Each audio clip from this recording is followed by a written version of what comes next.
Good evening, friends. In today's session, Ramesh Prabhu sir will give introduction on overview of Rera for our today's session, and then I will take over other PPT on overview of Rera. CA Ramesh Prabhu sir is a partner in RS Prabhu and Associates. He is in practice for past more than 40 years, and he is a chairman of Maharashtra Societies Welfare Association, NGO working for societies as well as issues in real estate sector. Actually, Ramesh Prabhu sir do not require formal introduction because he is a well-known personality and he delivers regular lecture for Institute of Chartered Accountants of India in WRC area as well as throughout India. He is attached with various regulatory authorities as an advisor also in North India. He was a contributor for various publications. He authored more than 40 books on real estate and cooperative sector. Then CA Ramesh Prabhu sir is also instrumental for development of this act, that is Real Estate Regulation and Development Act. He was one of the contributors to this particular act in the initial committee. So with his short introduction, I request CA Ramesh Prabhu sir to give some introduction on today's session. Yeah, thank you, Amit. I welcome each one of you for this 4-day webinar on Rera and real estate laws. Last 2 days, you must have got some insights about the various laws and other working. Today, we will be dealing more with the Real Estate Regulation and Development Act 2016. Along with me, I have CA Amit Anil Mohre, who is a chartered accountant, and he's a partner in AA More and Associate, which is 43 years old firm, which is started by his father.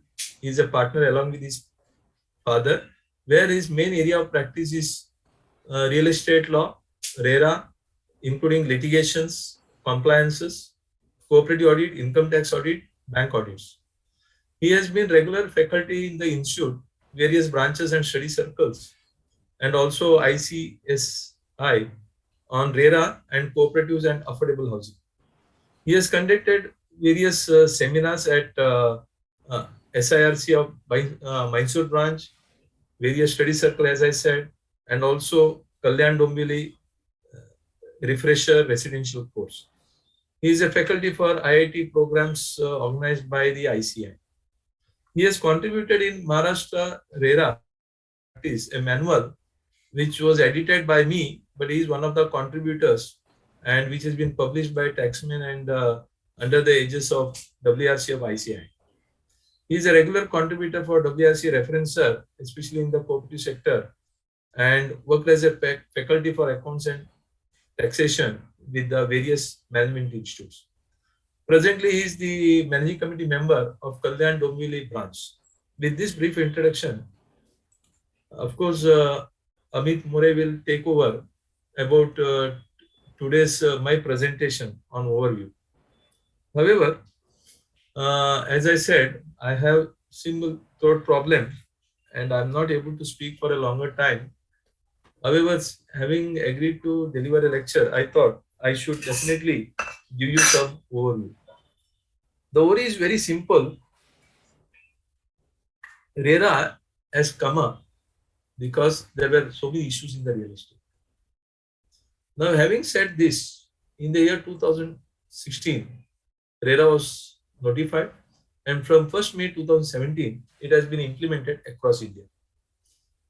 Since there were some issues regarding implementation, Honorable Supreme Court directed in one of its judgment that within 3 months of the order, all the chief secretaries were directed to set up the Rera, and wherever there were interim authorities, they were also asked to make permanent. Now, number of writ petition, High Court, Supreme Courts have gone in the last 5 years. from 2016 to 2022, I would say in the last 5 years, Rera has now well established. Almost in all the states and union territory, we have a Rera. Appellate tribunals are set up. Adjudicating officers are set up.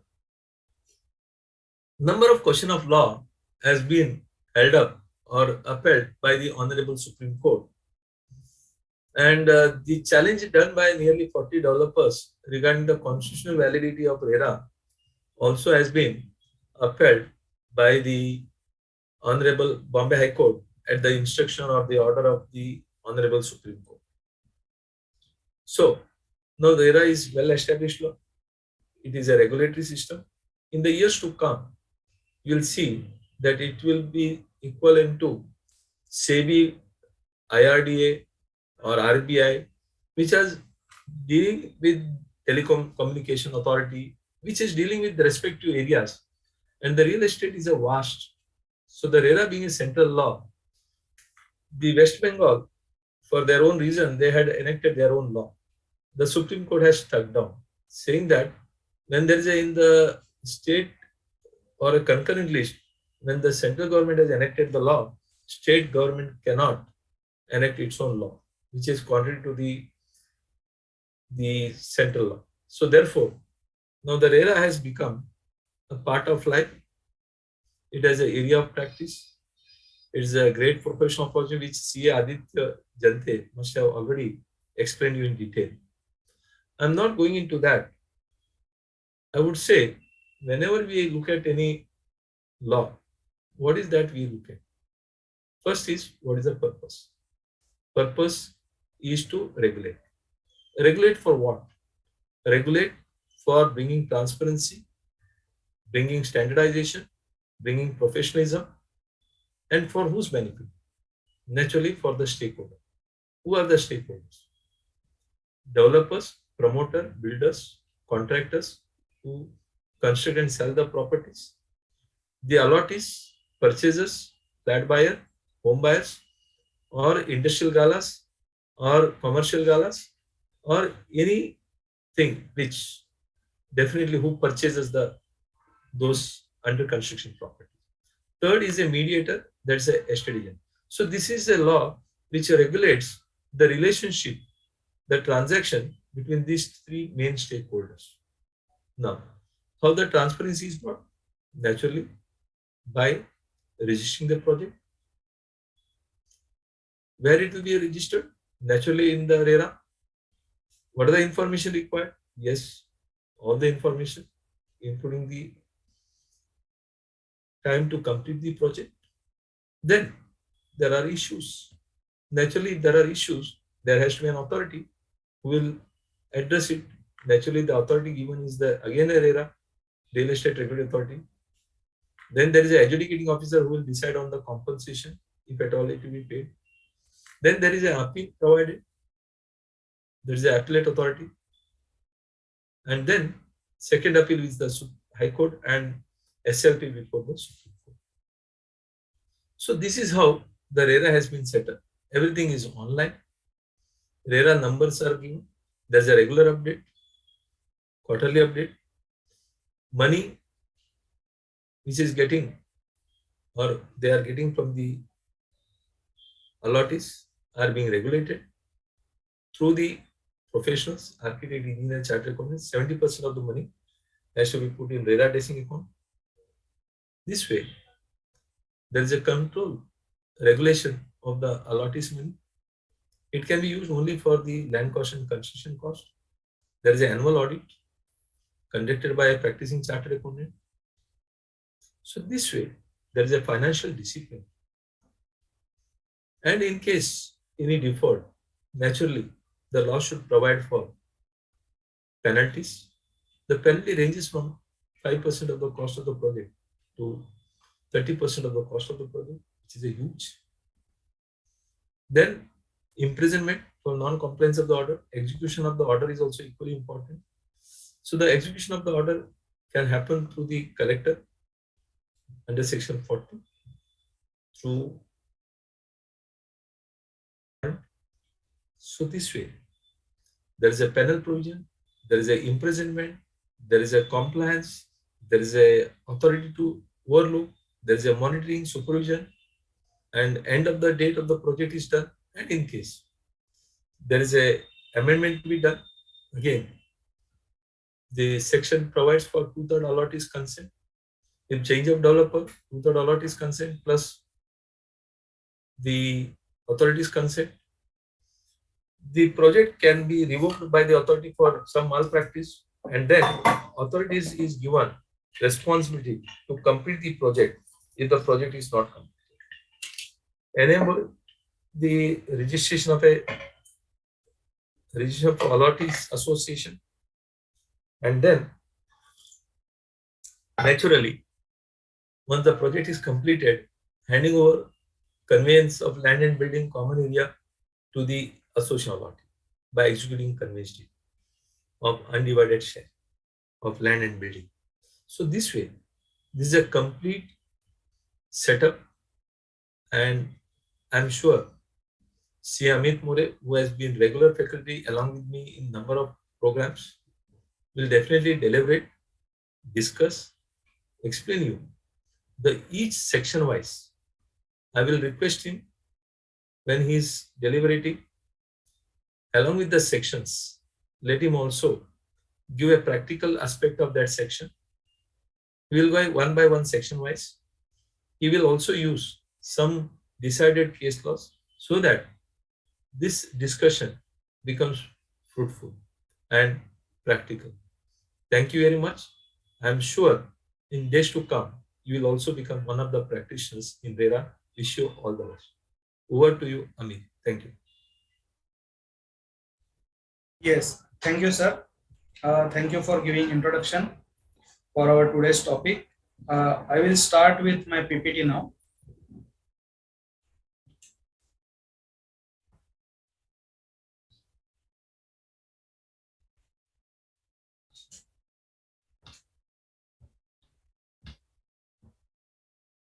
Okay, our today's topic is the overview of Real Estate Regulation and Development Act 2016. We commonly call this particular act as a RERA, that is RERA. But this D is also very important, that is development. So this actual act name is RERA, that is Real Estate Regulation and Development Act. This was a statement made by our Prime Minister Shri Narendra Modi ji on 13 February 2019. That is, RERA has strengthened the trust between the customers and real estate developers. He has made this particular statement because there are reasons. This RERA was introduced in the year 2016. It is from 1st July 2016. But we need to check the situation prior to RERA to understand the real situation. So, real estate sector issues before reforms, that is before RERA regime, was prior to this reforms, real estate sector was facing various issues, and there were very irregularities such as duping of home buyers by builders through various malpractices, use of black money, diversion of funds, and lack of accountability. This was seen in the economy and in the society. Then, in the absence of any specific laws to regulate this particular sector, home buyers were constrained to seek remedy under the laws such as Indian Contract Act, Consumer Protection Act, or some other acts or state laws. But all of them were involving lengthy ignition process or startup process, and there was no recourse to any speedy grievance redressal mechanism in case of any genuine problem faced by either home buyers or in few cases by the developers also. In other words, there was a preventive law, there was a want of preventive law, and recourses was made to curative measures. Then another problem was, despite of full payments, home buyers were facing problems regarding timely completion and delivery of homes. Builders would unscrupulously divert funds to other lucrative investments, and home buyers would not only lose their lifetime savings, but also with the burden of repayment of loan along with interest to the banks with no roof of their own over their hands. So this was a big problem. Due to one-sided agreements titled heavily in favor of developers. So developers were entering into agreements which was one-sided with their side only, and home buyers were forced to pay various extra charges including cost of escalation, uh, whereas developers were not held responsible even in case of any contravention of promised deliverables. So one-sided agreement was a problem in pre-RERA regime. Home buyers would fall prey for unscrupulous builders, luring them to invest in non-approved projects. So without approvals, without proper approvals, they were entering into agreements, they were selling projects. This was a big problem. Then terms such as super built up area, carpet area, covered parking, etc. were arbitrarily used by developers for their advantages, whereby cheating the home buyers. And home buyers paid for super area, whereas they got very less actual usable space in their hands as a flat buyer. One more area or one more participant of this real estate regulation sector was real estate agents who play vital role in real estate transactions, and all these real estate agents were not regulated, and in many instances they also become part of unscrupulous builders and defraud innocent home buyers. So this was also one of the problems. On the other hand, in few cases, developers also faced problems in pre-RERA regime, like sanctions of approval plans, sanctioning process, etc. And there were many issues like this in pre-RERA regime. So there was a need that one single roof act should be in place. So before RERA, which were the central, there were many central and state laws which was governed, but it was largely remain unregulated. Few of them say, a few of the central acts like Transfer of Property Act, Registration Act, Indian Stamp Act, Contract Act, Urban Land Ceiling Act, Consumer Protection Act, Civil Procedure Code, Criminal Procedure Code. All these acts were in pre-RERA regime. All these acts were related with real estate sector, but for separate type of grievances, you need to approach to separate authorities, and you need to apply under various acts for your grievances. This was a problem in pre-RERA regime. So introduction of RERA was a need at that time, and government felt this particular need long back. That is in the year 2009, in the National Conference of Ministers of Housing, Urban Development and Municipal Affairs of State and Union Territories, they proposed a real estate. They proposed the law for real estate sector. In subsequently in July 2021, July 2011, Ministry of Law and Justice suggested a central legislation for real estate sector under specified entries of concurrent list of the Constitution for regulation of contracts and transfer of properties. Based on this, in 2013, Union Cabinet approved the Real Estate Bill 2013, and that particular bill was introduced in Rajya Sabha in the year 2013.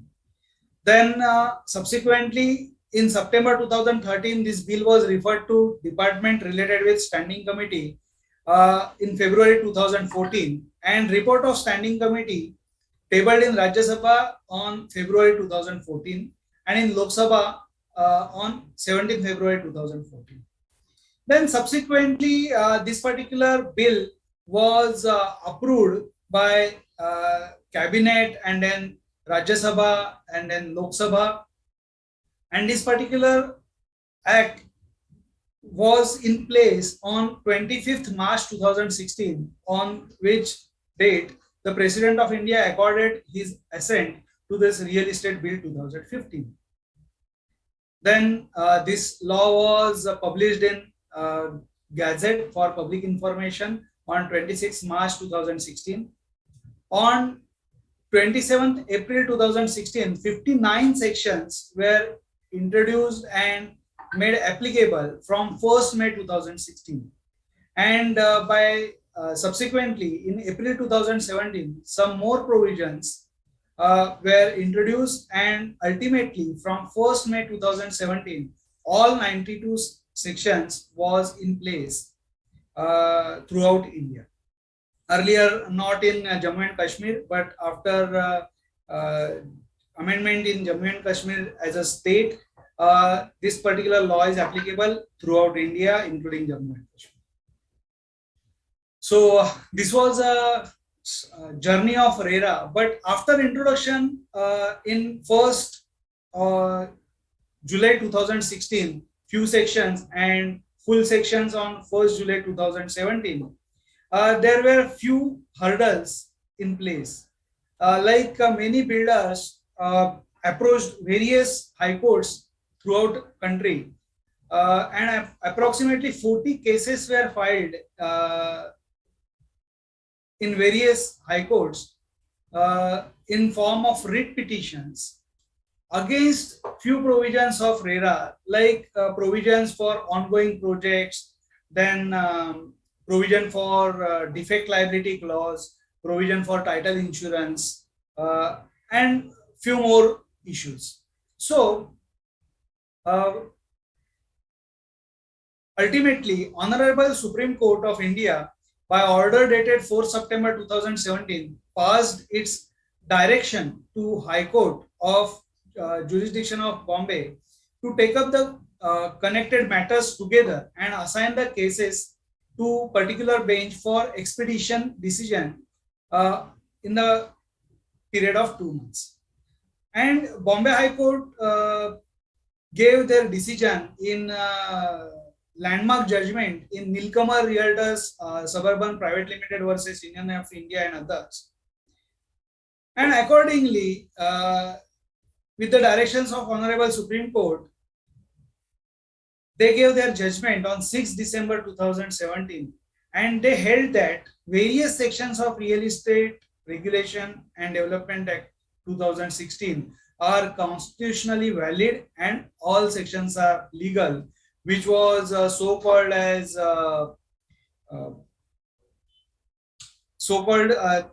challenged as it was a retrospective act, and all that, all the allegations were scrapped, and all provisions of Rera was held as a constitutionally valid and legal.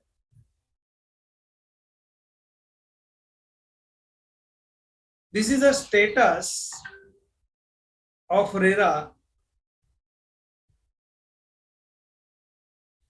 This is the status of Rera registered projects state-wise, that is registration of project, registration of agent, and number of cases held disposed of by the authority.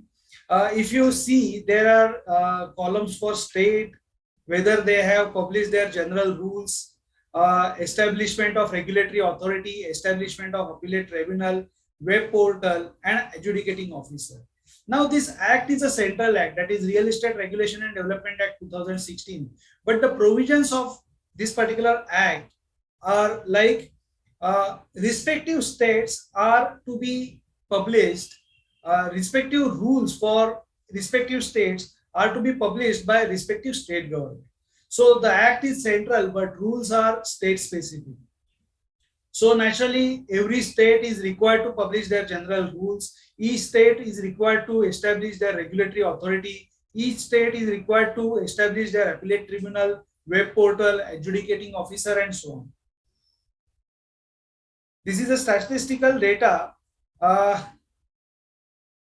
and this is the updated data.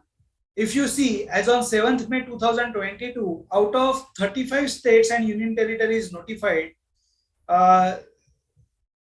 there are 31 real estate regulatory authorities throughout India, 28 real estate appellate tribunal. That means few states are yet to notify their real estate appellate tribunal. Then there are 24 states having adjudicating officers appointed. That means still there are few states they need to appoint their adjudicating officers, and there are 28 operationalized websites as on today. So few states are yet to implement this particular act, though the act is 5 years old. But few states are yet to notify their rules, state rules, and website and otherwise. If you see in the state of West Bengal, they have notified their act, but all other process is not yet followed by this particular state. So there are few states which have not yet established their real estate authorities, tribunals, websites, etc.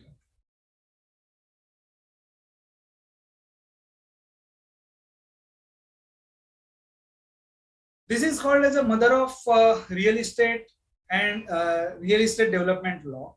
That is a Real Estate Regulation and Development Act 2016. This is applicable all over India. This is implemented through all concerned state and central and state laws applicable. So after implementation of Rera, all respective state acts are not actually repealed, but this act is having overriding effect on respective state laws. So wherever provisions are having overriding effect, then Real Estate Regulation and Development Act 2016 will be applicable. Then this particular act is related with owing and acquiring rights, which is a freehold rights as well as leasehold rights. So this particular act is applicable in case of leasing projects also. And this particular act is concerned with flats, buildings, development of development plots, commercial as well as residential purpose. So all real estate projects are covered under this particular act. If we see the objective and purpose of Rera, we can list out total 9 main objectives. That is to establish a regulator in this particular field. As Prabhu sir rightly said, this particular act will take place like IRDA or SEBI in nearest future. These fields are the regulatory or this IRDA or SEBI are the regulator of their sector. Just like IRDA and SEBI, Rera is a regulator for real estate sector, and it is expected that this regulator should regulate this particular industry in the same manner like SEBI and IRDA. So without permission of SEBI and IRDA, nothing can happen in share market and insurance sector. Like that, without permission of Rera, nothing should happen in this particular sector, and everything should be reported to this particular regulator. Then accreditation. Accreditation is related with keeping records and information with the regulator. Then mandatory public disclosure norms. As per Real Estate Regulation Act, there are few mandatory public disclosure norms. The buyer should be intimated with all the information and all the changes and all the updates related with real estate sector in which he is investing the money or in which he wants to invest in money in future. So mandatory public disclosure of norms is one of the objective of this particular act. Then obligation of promoters. There are few obligation of promoters under this particular act to which the promoter should abide. Otherwise, there are penal provisions. Then there are few obligations on allottees also. So this particular act is not only for buyers or consumers, but this particular act is also for the promoters or developers. So there are few obligations on allottees also. Then objective of this particular act is authority to act as a nodal agency. So there should be a authority which attend all the queries and issues in this particular sector on priority basis. Then powers to make act, rules, regulations, and directions. So objective of this particular act is not only to regulate this particular sector on existing laws, but objective of this particular act to make act or changes in act, provisions, regulations, directions, etc. Then one more important objective of this particular act is a dispute resolution mechanism. So dispute resolution is one of the main area where the objective of Real Estate Regulation Act is focused on. And of course, if the participants of this particular act, if they are not abiding provisions of this particular act, then there are penal provisions under this particular act. Before moving ahead, we should understand the important definitions of this particular sector. So, I am touching upon few important definitions. Before that, I will take a few questions which are available in chat box. Can builder does fixed deposit? Okay, I will take this question later on. Which publication we should refer for updation of Rera cases, litigation, etc. Okay, this also I will take later on. Then important definitions. Real estate project. Under section 2, subsection ZN, real estate project is defined as development of building or building consisting of apartments or converting an existing building or part thereof into apartments or development of land into plots or apartments as the case may be.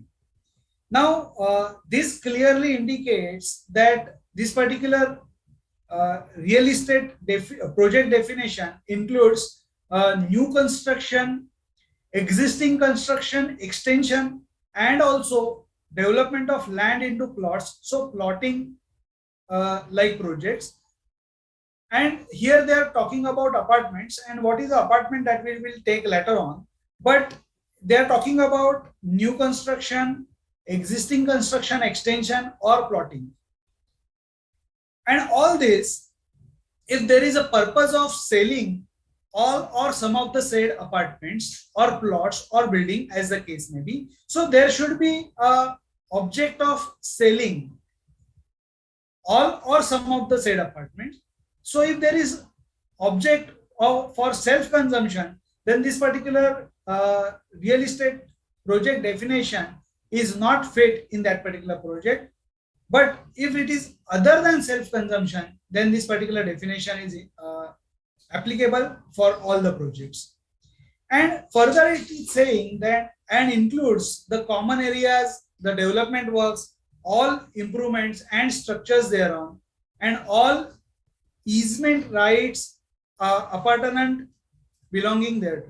So anything and everything related with real estate development is covered under this particular real estate project definition. There was a reference of apartments in this particular real estate project definition. Now, apartments is equal to independent unit or plot. This includes residential flat, shop, garage, bungalow, industrial gala, office, developed plot, any constructed or to be constructed structure or office. So you can give any name for any constructed superstructure. You may call it as a flat or shop or garage or bungalow or industrial gala, which may be for residential or commercial purpose. Any constructed or to be constructed structure, everything is covered under the definition of apartment if it is provided or agreed to be provided by the promoter to the purchaser for a consideration. So it should be provided or agreed to be provided by a promoter to a purchaser for a consideration. If all the conditions are satisfied, then all the units mentioned here are called as an apartment for this particular section.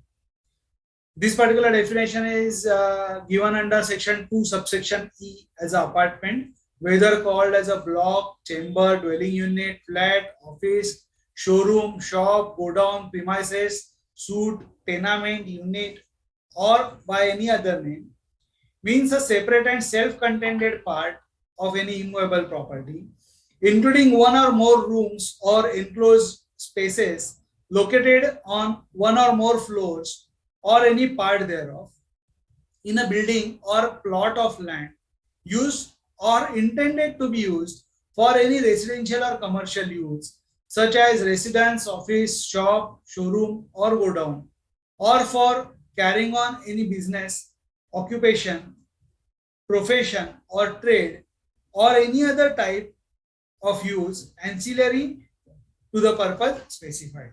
So, whatever may be the end use of that particular unit, it may be a residential or it may be a commercial or professional purpose.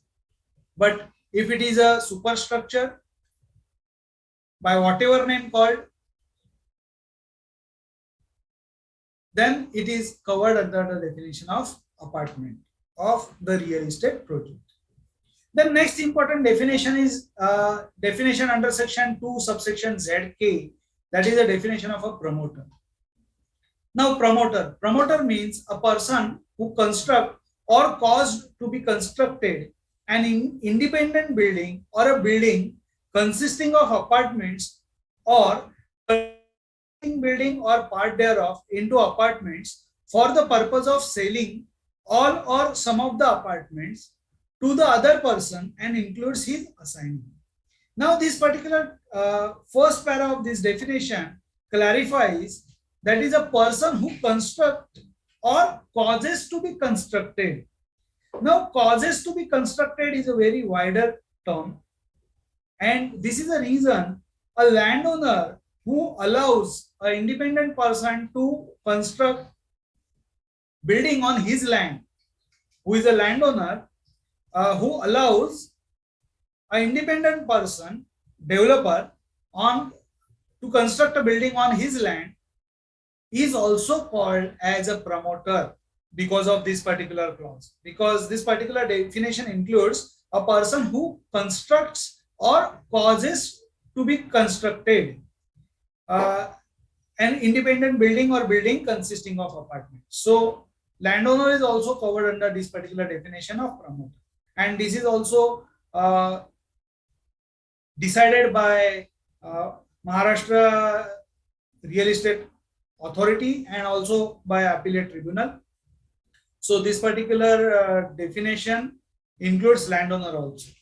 A person who develops a land into a project, whether or not a person who constructs a structure on the plot for the purpose of selling to other person, or all or some of the plots in the said project, whether within or without the structure thereon. So this particular part covers plotting project.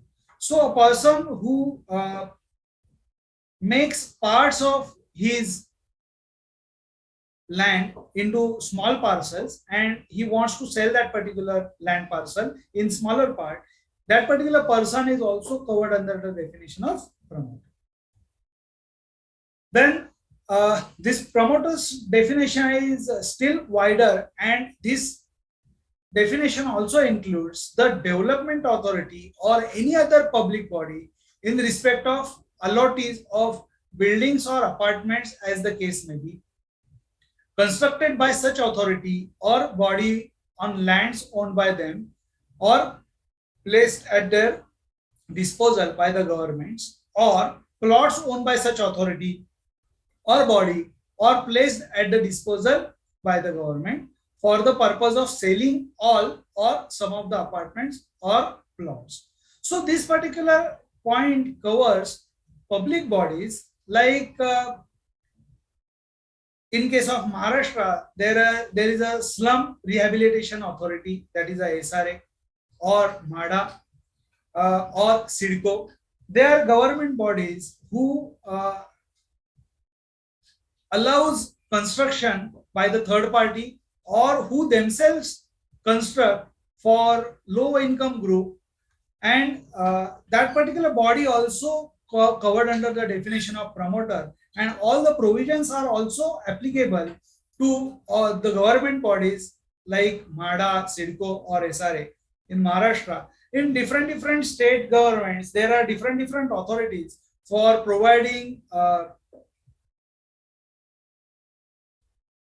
residential facilities on lower rates to lower income groups. All the such public bodies or government bodies all are also covered under the definition of promoter by this particular definition. Then in addition to this, an apex state level cooperative housing finance society and a primary cooperative housing society which construct the apartments or building for its members or in respect of allottees of such apartments or buildings, this particular loophole is also plugged in this particular section of promoter because this should not happen that people coming together, forming a cooperative housing society and constructing a project and showing it as a project for self utilization. This should not happen. That is the reason this promoter's definition is also covered and applicable to all cooperative bodies. Then the definition of promoter also includes a person who acts himself as a builder or colonizer, contractor or developer or estate developer or by any other name or claims to be acting as a holder of a power of attorney from the owner of the land on which the building or apartment is constructed or plot is developed for sale. So by entering this particular clause, they have plugged a loophole that many times the developer or contractor, what they were showing, the landowner is developing on his own, but in real picture, that particular landowner were taking all the approvals on his name based on power of attorney or any other document as per the respective state laws, and who is doing actual construction and who wants to keep out of the regulatory bodies. By inserting this particular clause, that particular person is also covered under the definition of promoter. The promoter also includes such other person who construct any building or apartment for sale of general public. So ultimately, such other person who construct any building or apartment for sale to the general public is covered under the definition of promoter. Here there is an explanation for this particular definition, that is for the purpose of this clause, where a person who construct or converts a building into apartments or develop a plot for sale and a person who sells apartment or plot are different person, both of them shall be deemed to be the promoter and shall be jointly liable as such for the functioning and responsibilities specified under this particular act. So just to cover up all parties related with this particular transaction, this particular explanation is included. Then one more definition which is important from this today's session point of view, that is section 2 subsection ZM, that is definition of real estate agent. As per this, real estate agent means any person who negotiates or acts on behalf of one person in the transaction of transfer of his plot, apartment or building, as the case may be, in the real estate project. What is a real estate project? That we have already discussed. By way of sale with another person or transfer of plot, apartment or building, as the case may be, of any other person to him, and receives remuneration or fees or any other charges for his services, whether as a commission or otherwise.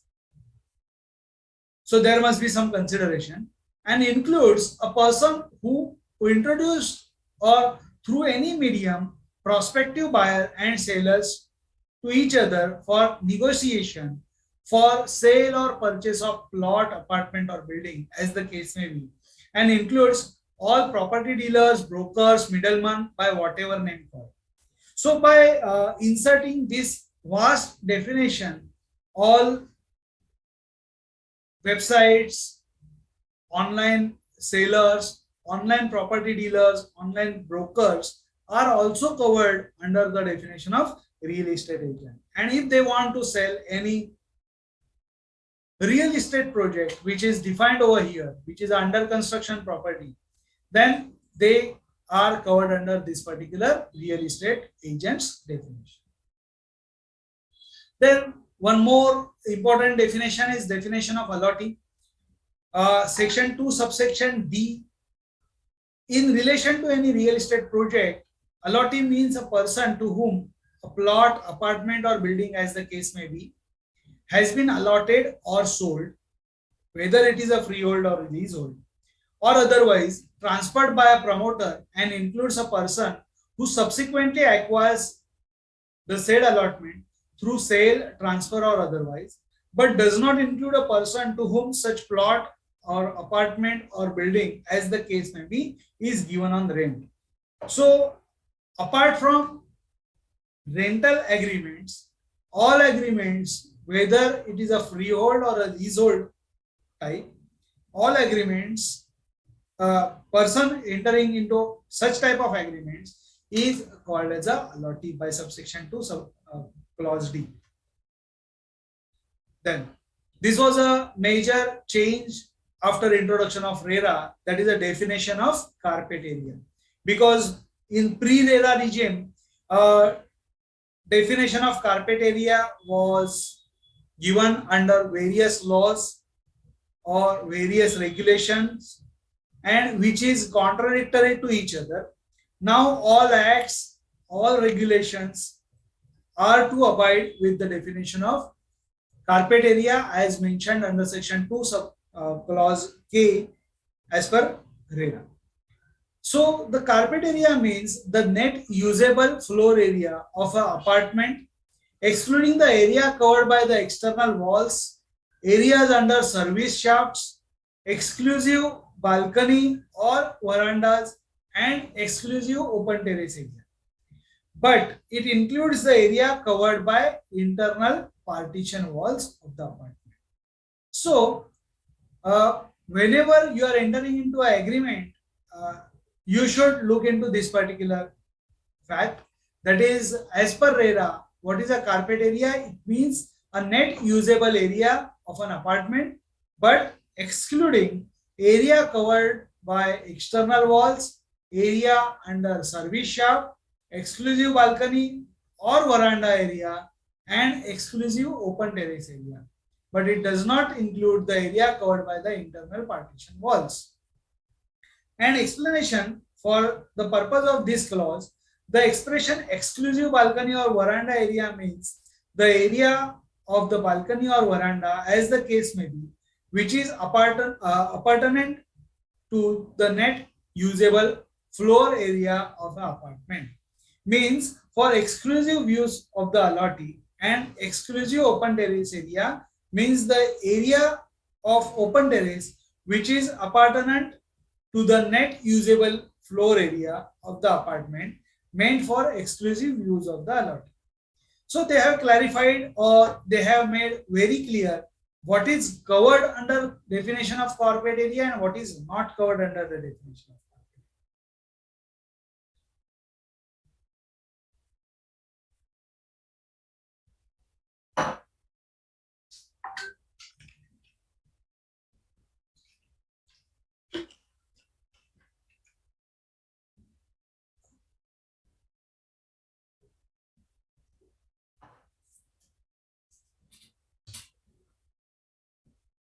To move ahead, we will take a few situations and how the provisions of Rera address such situation. So here we are taking two tables. In one table, there is an improper conduct and indiscipline participated by some promoters in real estate industry. So maybe a pre-RERA regime or the area which we need to look into, and based on RERA provisions, how the provisions is plugged in. So we will take this tabular presentation in question answer format. This is situation number 1 or question number 1. That is, promoter had created concept of saleable area, which was a notional concept which was not defined under any law or not approved by any competent authority. The promoter, out of their own imagination, loaded an artificial percentage on carpet area to determine the saleable area.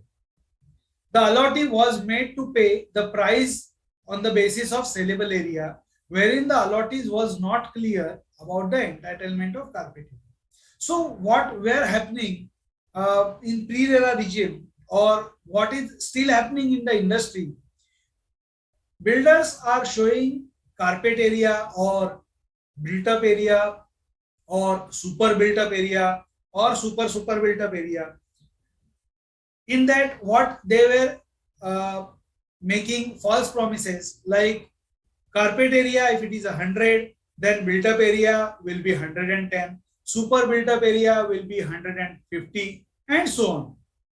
So the carpet area which they cannot measure, they were calling it as a built up or super built up or some other name. After the introduction of RERA, as per section 2 subsection K, RERA has defined carpet area and they has made it mandatory on the promoters to have all dealings in the terms of carpet area only. So every promoter has to mention the carpet area in their agreement. So this has given a clarity to the allottees to understand the value paid by him in relation to his entitlement of carpet area. This definition is now uniformly applicable to all real estate projects on pan-India basis. Moreover, few other laws has also taken cognizance of this particular definition, and they also follow definition of carpet area as mentioned under RERA law. Like when we refer to Income Tax Act or even in GST, whenever there is a definition or decision making based on carpet area, they refer to the carpet area as mentioned under RERA.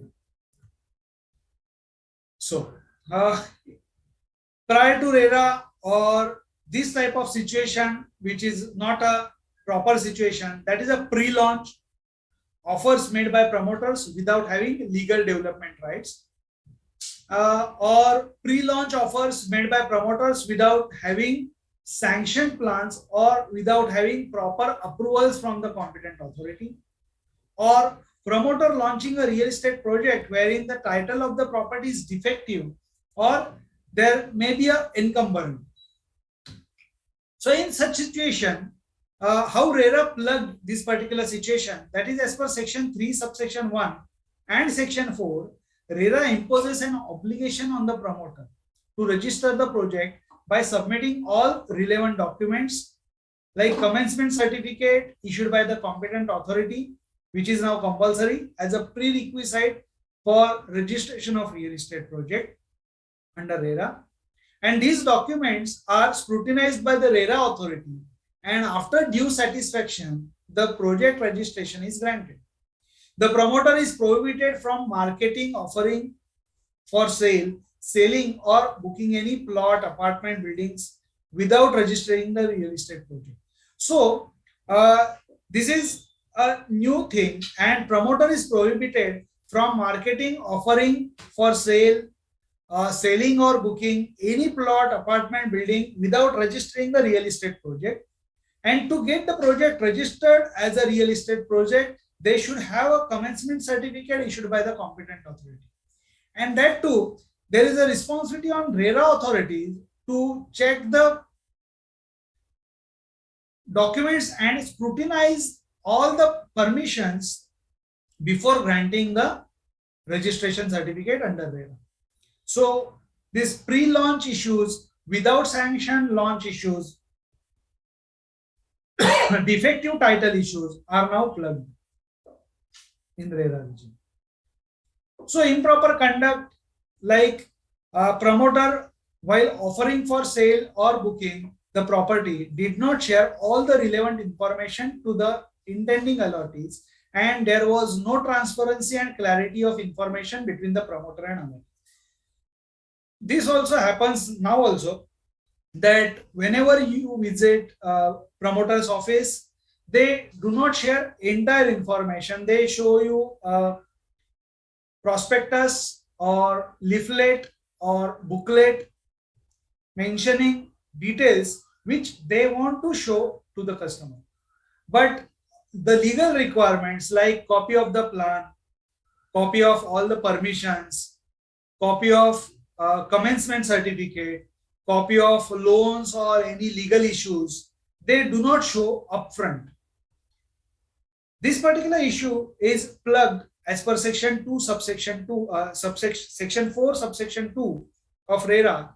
That is, Rera made it obligatory on the part of promoter to submit all the relevant information on the Rera website in the prescribed format for the benefit of the allottees, so that the information is required to be supported by the affidavit of the promoter confirming that all the information is true and correct, and the allottee is having access to all such information available in public domain to take the informed decision. So this is important, that the customer should be informed in all possible manner. So based on that, it is obligatory on the promoter that he should upload all the information in a prescribed format on Rera website at the time of registration of real estate project, so that the prospective buyer can check all the documents related with that particular real estate project. Then, next issue was related with the promoter prior to Rera was not monitored under any law or by any other professional. That is, the promoter took the liberty of utilizing the funds collected from the allottees in any manner as he considered right, and such financial indiscipline resulted into deviation of funds, misutilization of funds, siphoning of the funds, and due to this real estate project got delayed, stalled, and sometimes became non-feasible. So this was an issue in pre-Rera regime, that in pre-Rera regime there was a situation that there was no control on the promoter. He can go on investing in land, then in second land, then in third land, without having actual development in place. So to plug this particular situation, as per section 2, as per section 4, subsection 2.1d, Rera has imposed an obligation on the promoter to deposit 70% of the amounts collected from allottees in a separate earmarked Rera bank account. So separate deposit of money from customer in Rera designated bank account is made compulsory under this particular section. Further, the withdrawal from such Rera account are permitted only after obtaining certificate in prescribed format from 3 independent professionals, that is architect, engineer, and chartered accountant. So this particular account was this particular account is now operated by the promoter only, but based on certificates issued by architect, engineer, and chartered accountant. Now formats and requirement of certificates, due dates for obtaining such certificates is a state subject, is covered under state rules. So different states have their different formats, but the main format and main requirement is given under the act, and the requirement is that Rera designated bank account 70% amount can be withdrawn by the promoter only based on certificates from these 3 professionals. Further, in addition to certificates on quarterly basis from these three professionals, there is a requirement of statutory audit in form number 5 within 6 months from the end of the financial year, confirming the fact that funds collected from the project have been properly utilized by the promoter for the same project. So, after introduction of Rera and after introduction of this particular clause, it is now difficult for the promoter to divert the funds, that is collection from one project and utilization in another project.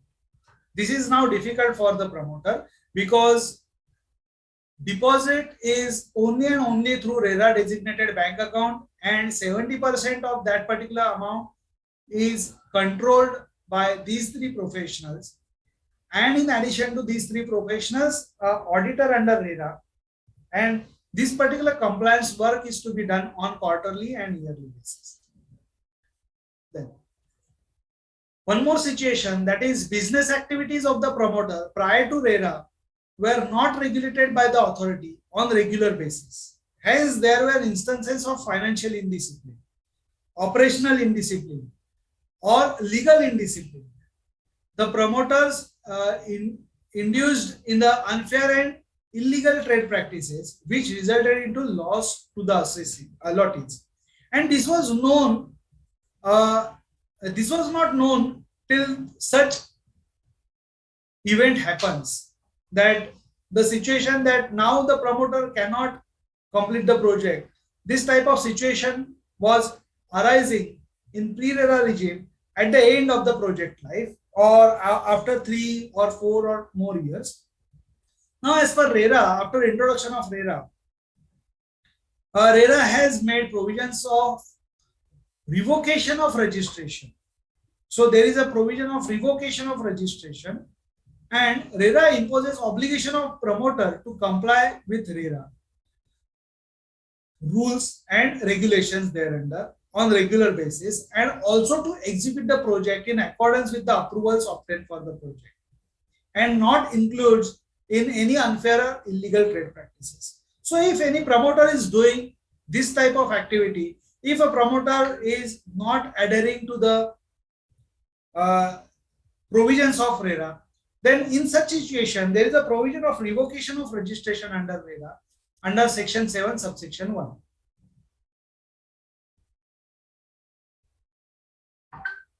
Then next situation is a promoter did not give correct and factual information to the allottees while offering the property or accepting booking amount. The promoter made futuristic promises which were not in accordance with the reality, and the decision of allottees was not informed decision, as it depends more on promises and less on facts. So non-correct and false promises, futuristic promises was made in pre-Rera regime by many promoters to the flat owners. And to plug this, there is section 11, subsection 1, subsection 2, subsection 3. That is, the promoter has mandatorily create his profile on the website of the authority and display all the details of registered project. So now, promoter has to create his profile on Rera website, which is a state specific provision, and these details as submitted at the time of registration are required to be updated on quarterly basis. So as per provisions of the Act, this particular information is required to be updated on quarterly basis, and the latest relevant information is made available to the associate allottee for taking the informed decision.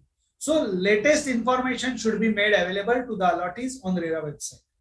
The promoter is under obligation to mention the prominently the website address of the authority and registration number of the project in the prospectus advertisement related with the project. So it is the responsibility of the promoter that he should inform the allottee or prospective allottee, that is a customer, by way of providing information of regulatory authorities, website details, his project registration number, and he should maintain that particular website on regular basis and update on at least on quarterly basis to give true and correct picture. The promoter at the time of booking and issue of allotment letter shall be responsible to make available to the allottees the sanction plans and approvals received for the project and stage-wise time schedule for completing the internal and external development. So everything should be informed to the allottees, and that too through factual position based on documentary evidences. Just hold on.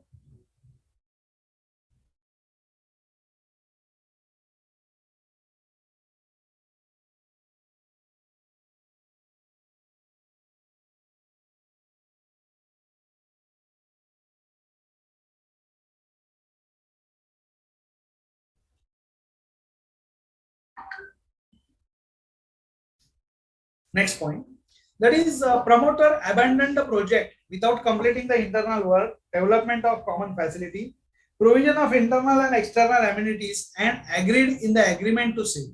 Further, the maintenance of project and defects in workmanship were not attended by the promoter.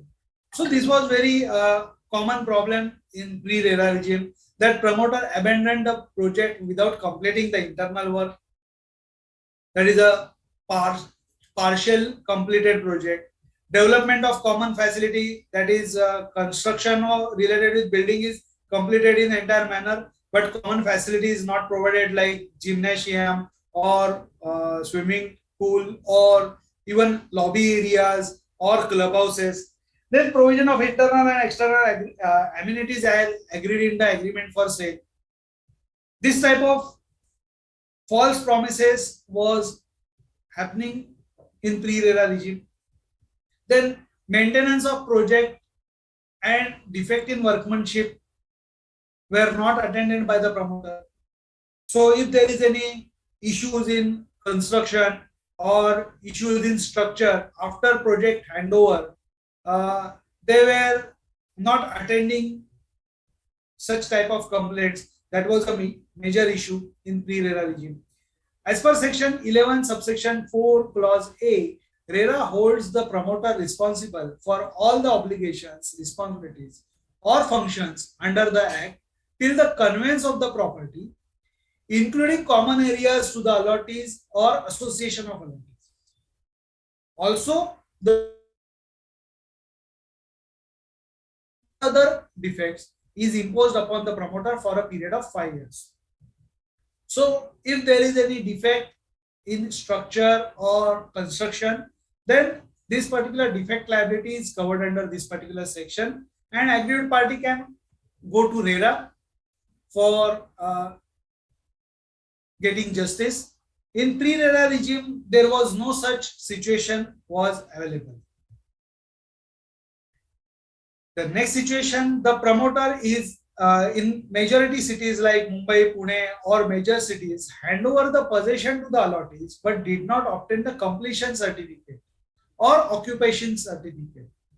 In some cases, promoter did not form the association of allottees and execute necessary lease certificates or conveyance deed in favor of the association of allottees. Further, the obligation for providing maintenance services till the final handing over was not performed by the promoters. The promoter in some cases collected maintenance charges and deposited the advances, but did not provide the necessary services and did not provide the account for such collection to the association of allottees. This was major issues in pre-Rera regime. Now, as per section 11 subsection 4, various clauses, that after implementation of Rera, promoter is under legally enforceable obligation to obtain occupation certificate. So without obtaining occupation certificate or a completion certificate, as per Rera, that project is not yet completed. So it is their legal obligation as per Rera to obtain occupation certificate or a completion certificate. In addition to that, enable the formation of association of allottees, execute a registered conveyance deed, a lead certificate in favor of association of allottees, and also to maintain the essential services up to the point of handing over of the property to the association of allottees, along with the title and all supporting documents, is covered under this particular section 11 subsection 4. So the all earlier problems are now plugged under provisions of it. Next is the promoter in some cases mortgaged or creates a charge on the property sold to the allottee without the knowledge of the allottee. Such act being illegal act or cheating resulting into loss to the associate. But in pre-Rera regime, to come to know such type of situation was very difficult, and this type of situation reveals only at the time of mishaps.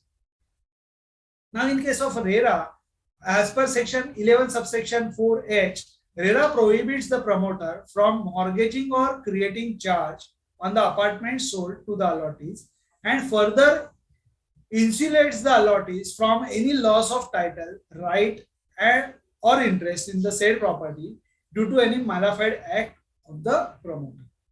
Naturally, after introduction of Rera, the financial or the companies who are making finance, they also take this type of declarations, and they can check which unit is sold to whom, and at the same time allottee can also check which is unit is sold to, and they can get the information from Rera related with mortgage of the property.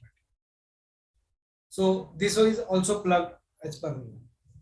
Then next is a situation where the promoter arbitrarily cancelled the allotment and or forfeited the booking money without giving reasonable opportunity to the allottee. So one-sided cancellation of agreements were happening in pre-Rera regime without giving any declarations or without giving any reasonable opportunities to the allottee. As per Rera, section 11 subsection 5, it is stipulated that the promoter may cancel the allotment only in terms of agreement to sell, and such act cannot be unilateral and without the sufficient clause. So promoter is required to justify the action of cancellation or forfeiture. Otherwise, allottee can go to the Rera for such injustice happening to him. In addition to that, there is a situation where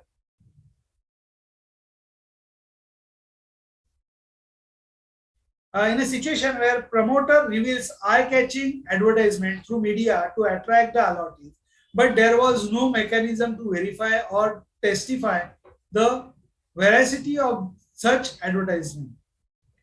As per Rera, section 12, the Rera makes it obligatory for the promoters to testify the correctness and truthfulness of all the statements made by the promoter in the advertisement. So further, if any allottee sustains any loss or damage by reasons of incorrect or false statement, the allottee shall have right to withdraw from the project and also to claim interest and compensation from the promoter as provided under Rera.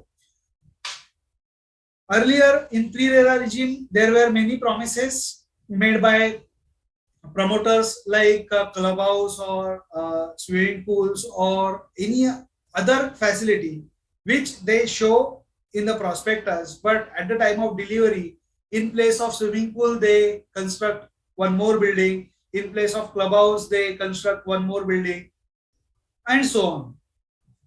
This type of situation cannot happen now, because whatever picture they show to the allottee, they have to adhere to that particular picture. Otherwise, there is an option available with the allottee to withdraw with interest and also with the compensation from the promoter. This is mentioned under section 12 to plug the error. The next is the promoter accepted any amount of booking money against the allotment letter in some cases without issuing the allotment letter also. As the allotment letter did not specify all terms and conditions of understanding between the promoter and the allottees, the allottees was not able to enforce such allotment letter and effectively fight litigation against the promoter. So after implementation of Rera, no promoter is allowed to accept more than 10% of the agreed value of the property as a booking money. So now there is a restriction. Earlier, this type of restriction was not available in respective state laws. Now, this type of situation is compulsory that promoter cannot accept more than 10% of the agreed value of the property as a booking money without entering into agreement for sale and registering the sale. So not only agreement for sale, the agreement for sale should be registered one. And Rera further has stipulated a draft agreement for sale for the benefit of the promoter and the allottees, so that all the aspect of the transactions are covered for the transparent understanding of both the promoters and the allottees. So now there is a standard or model agreement for sale available, and all the transactions should happen based on model agreement for sale, so that the agreement for sale cannot be a one-sided or unilateral with the unilateral conditions, and the agreement for sale should be in balanced manner. So all agreement for sale should be as per standard format is now the requirement. One more situation that promoter liberty to construct a real estate project by amending the sanction plan, and even in some cases without obtaining the sanction for the construction and also without taking any approval or consent from the allottees. In the example given just now, earlier what used to happen, promoter at the time of showing advertisement, they were used to show clubhouse or swimming pool facilities, and later on they used to construct additional building or a separate project in that particular place in the same project. Now, as per section 14 subsection 1 and 2, Rera makes it obligatory to the promoter to adhere to the sanction plans. That means they cannot change their sanction plan unilaterally. Further, Rera makes it obligatory on the promoter to obtain prior written consent of at least 2/3 allottees, except the promoters himself, for making such major alteration and or addition to the sanction plan and project specification. So minor addition as defined under Rera are permitted without prior written consent, but all major amendment in plan are to be supported by written consent of at least 2/3 of allottees, except the promoter allottees. Now, this is very strict clause, and promoters cannot change their sanction plans without consent of the allottees. And this consent of the allottees cannot be a blanket consent, that is a consent taken at the time of registration of agreement itself will not be considered here, because this type of blanket consent is not applicable, and this particular consent should be a specific consent for modification of such type of amendment. Then, promoter did not accept any liberty to rectify any structural defect or defective workmanship after handing over the possession to the allottees. This also plugged by section 14 subsection 3 that Rera makes the promoter liable for 5 years post possession to rectify the structural defect or defective workmanship within 30 days from the date of bringing to the same to the notice of the promoter. In case the same is not rectified within 30 days of the complaint, the adjudicating officer may direct the promoter to compensate the allottees. So compensation clause is available if there is a defect in workmanship within 30 days from the date of bringing it to the notice of the promoter. The promoter took the liberty to transfer, assign his controlling interest in the real estate project to the third party on such terms and conditions as promoters deemed fit.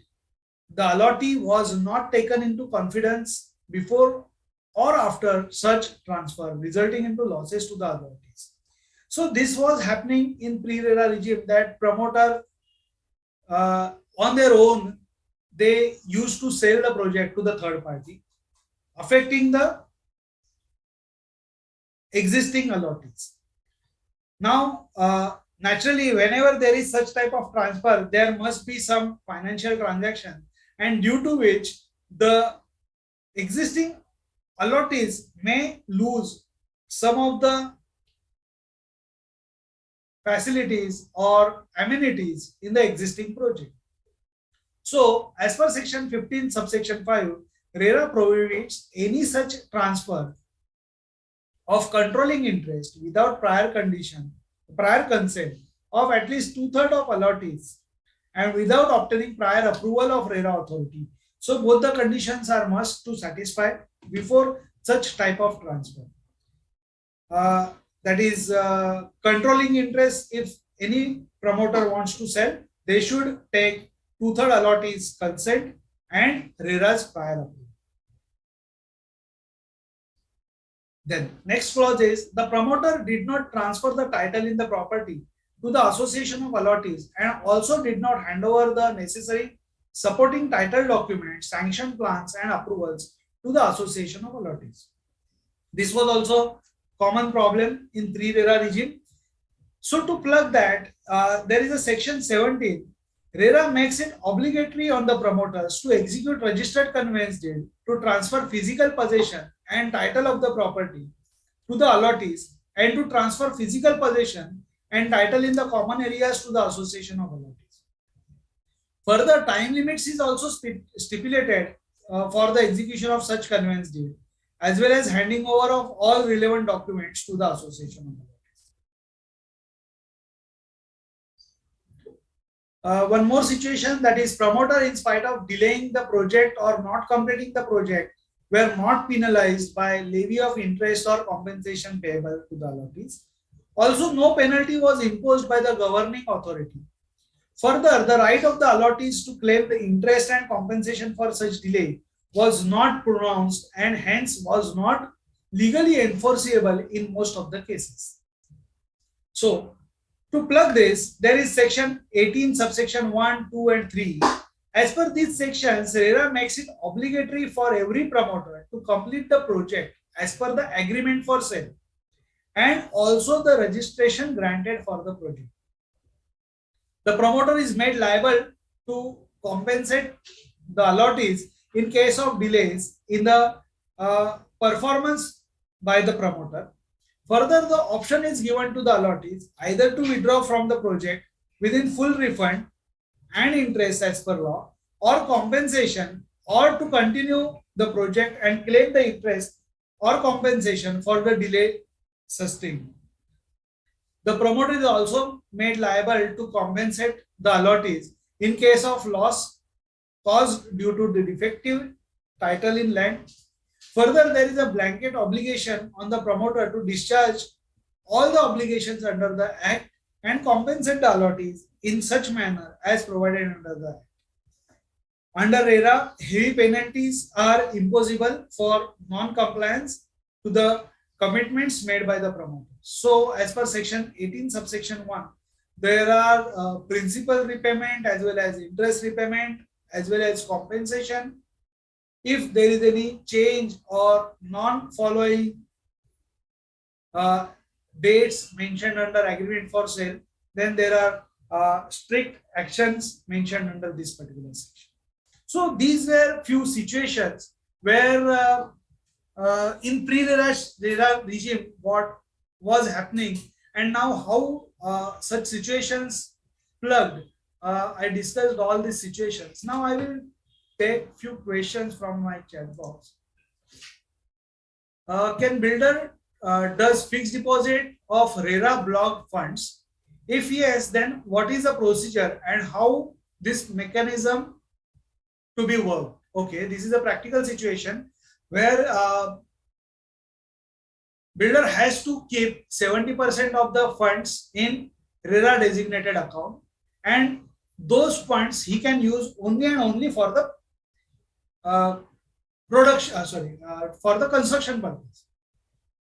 So till the time he withdraw that particular fund for actual construction cost, till that time he can keep that particular amount in fixed deposits, because keeping that money in designated account, and on that if you want to earn some interest till the time it is actually getting used in construction, it is allowed, but only thing is you cannot withdraw such funds. You have to keep those funds specifically as Rera designated accounts. For that, you can make arrangement with bank like sweep in, sweep out facilities, and whatever money kept in Rera designated bank account, that is 70% restricted account, you can keep that particular money, and you can earn interest on that particular money by keeping that amount in short-term fixed deposits. But ultimately, you have to use that particular money only and only for the purpose of construction. You cannot create charge on those fixed deposits created out of that 70%. Which publication we should refer for updation of Rera cases, litigation, Rera authorities, and Rera tribunal cases? As on today, there is no single publication is available which is giving only Rera authority and Rera tribunal cases decisions. But yes, Taxman's publication, they give entire publication list, and under that particular publication you can get Rera authorities and Rera tribunal decisions also, in addition to their regular decisions of High Court, Supreme Courts, and other tribunals. But only for Rera, there are few companies who are working on this particular issue. But as on today, there is no publication only for Rera. Then an individual owns a house in a cooperative society. He sells this house to unconnected buyer. Will this transaction is covered under Rera? Now, real estate regulation transactions or provisions of Rera are applicable for under construction property.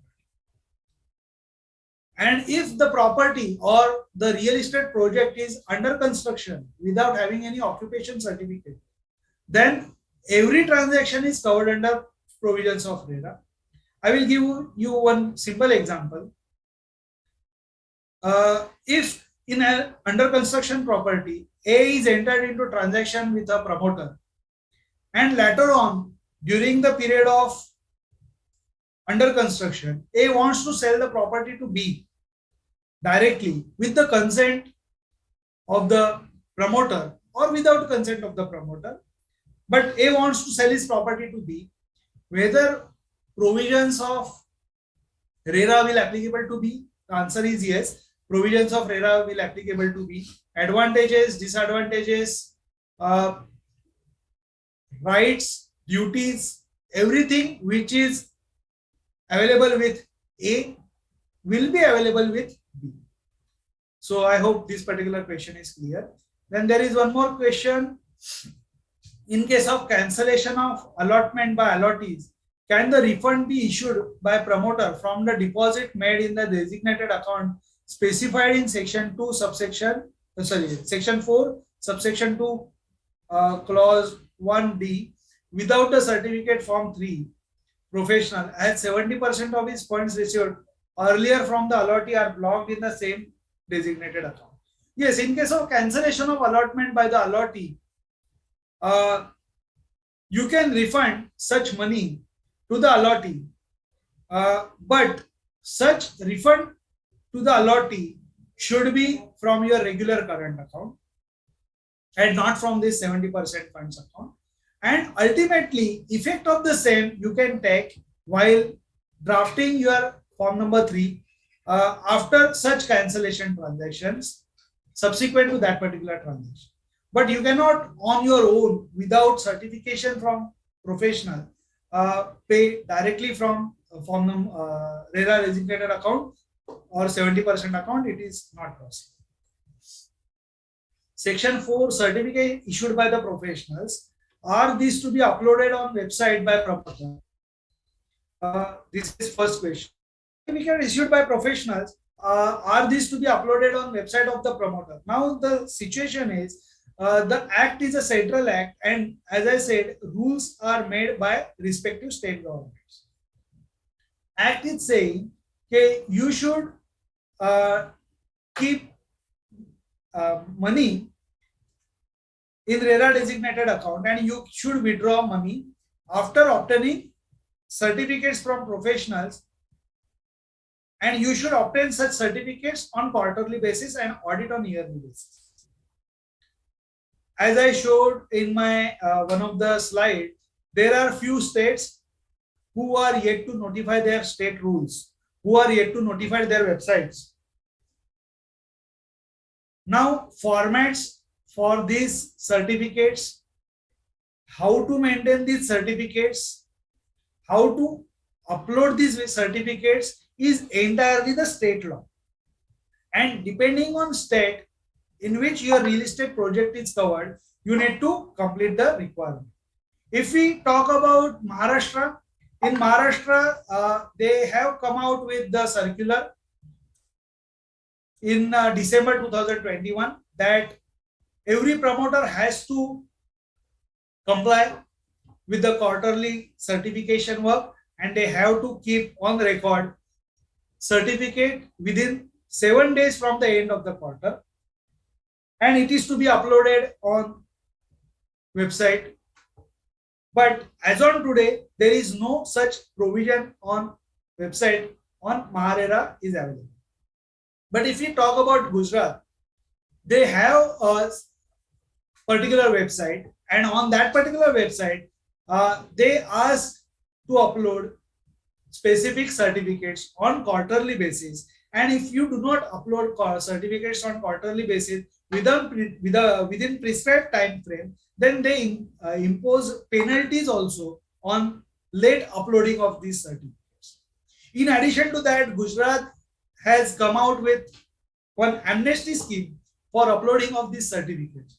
So this is dependent on state to state in which you are covered and how to keep these certificates with you. One thing is sure, every promoter has to obtain these certificates within prescribed time limits, because there are 3 basic certificates. One is from architect, one is from engineer, and one is from chartered accountant. And to get certificate from chartered accountant, there is a requirement of certificate of engineer and architect. And to issue a certificate by a chartered accountant, there is a requirement of UDIN.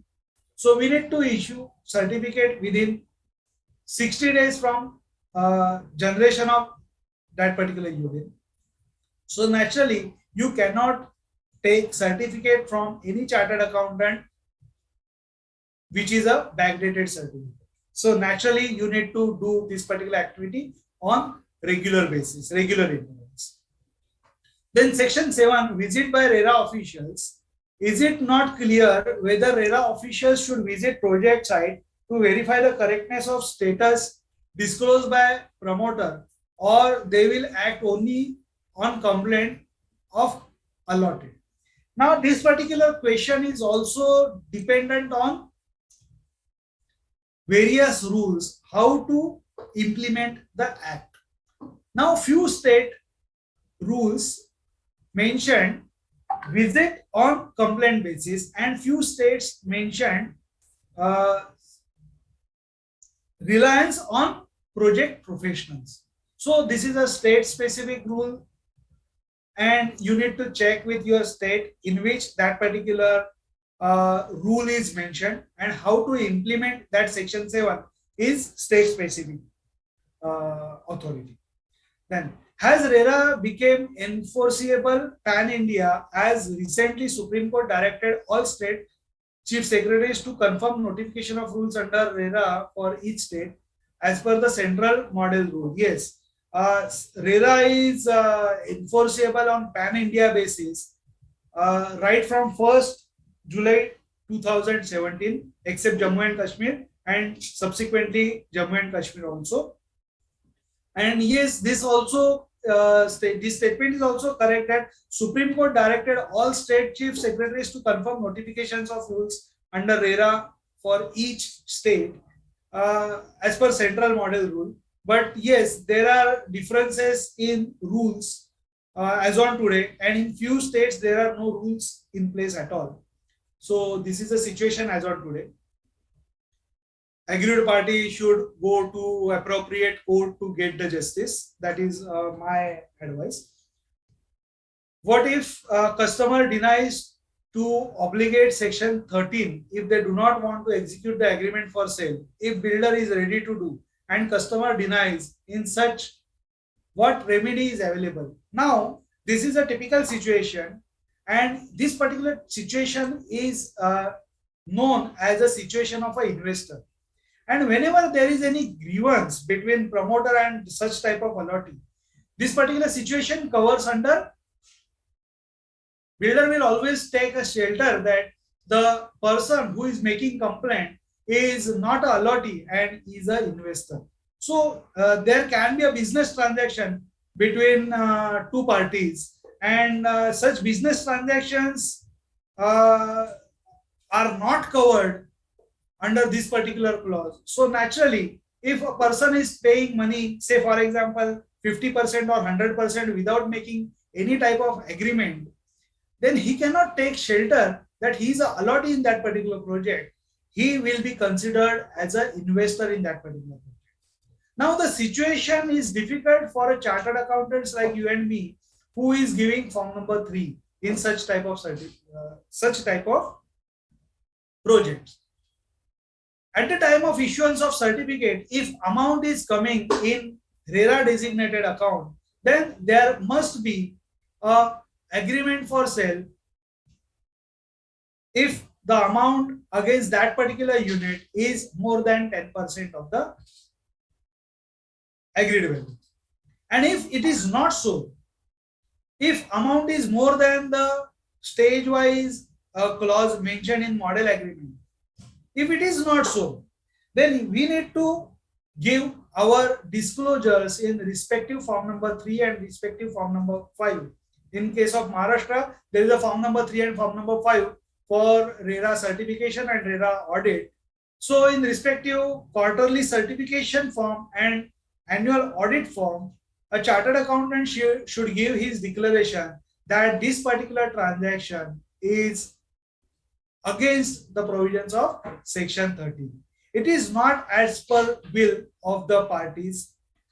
It is as per the actual business transaction. If he is in the role of allottee, he should behave as a allottee. If he is in the role of investor, then he should behave as an investor. He cannot take both the situations in hand. I hope I am clear in this particular point.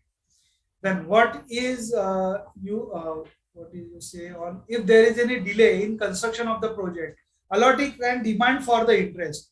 What if allottee have also delayed the payments demanded from them by the developer or promoter on completion of each stage? So this is interesting question. What if allottee have delayed payment demanded from them by the developer or promoter on completion of each stage? Naturally, this particular clause is covered under your agreement for sale. And if as per your agreement for sale, if there is any delay in payment by the allottee, then allottee has to pay interest to the builder. If there is a delay in completion of the project, then promoter has to pay to the allottee. Both the situations can happen simultaneously also and independently also, and both the situations should be dealt with as per terms and conditions mentioned in the agreement for sale. So if there is a clause for payment of interest by allottee to the promoter, yes, you have to pay that particular interest. And naturally, as per model agreement, there must be a clause that interest payment from promoter to the allottee in case of there is a delay in project completion.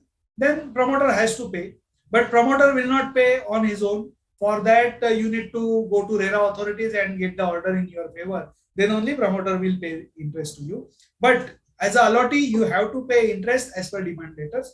Otherwise, promoter will not give you the possession letter. Then promoter has to execute and sold projects flat without complying the provisions of CRZ laws. This is resulted into demolition of the projects as per order of Supreme Court. What is the protection or remedy available to the allottee who were not aware of CRZ or environmental violations? What are the precautions to be taken by prospective buyers in this particular regard? Now,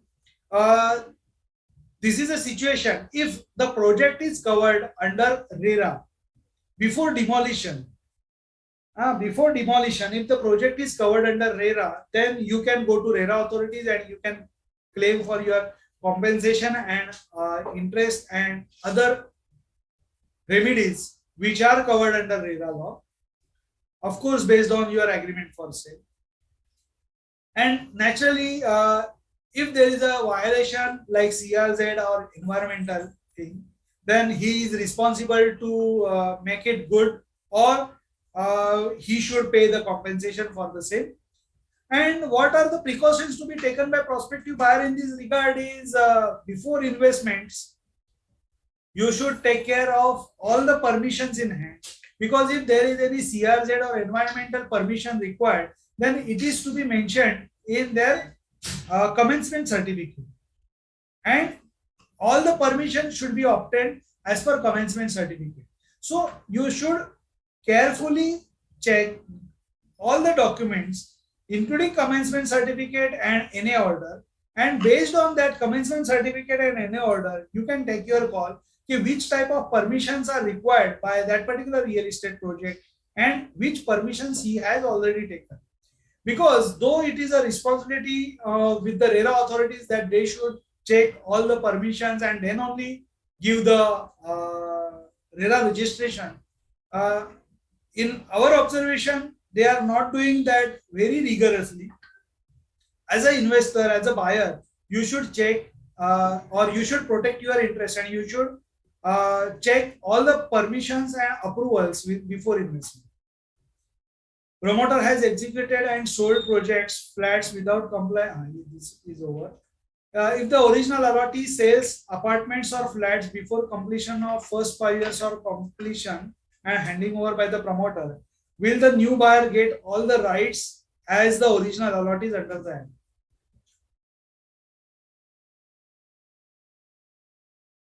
Yes.